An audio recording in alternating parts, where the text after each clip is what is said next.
Hello everyone, welcome back to another session of Paper Toys. In this session, I will teach you how to make a simple fidget spinner.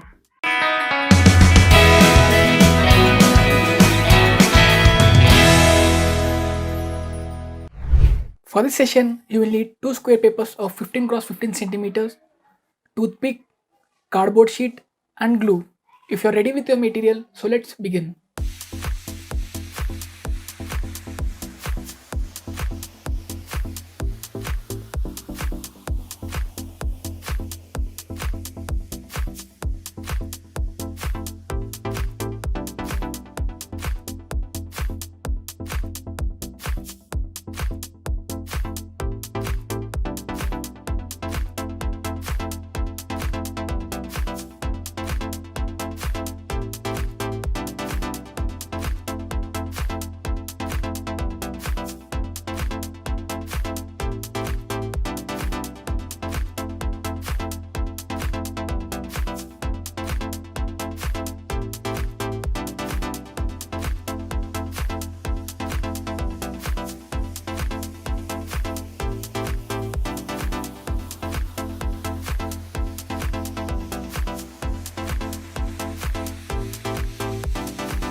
I hope you enjoyed creating this toy.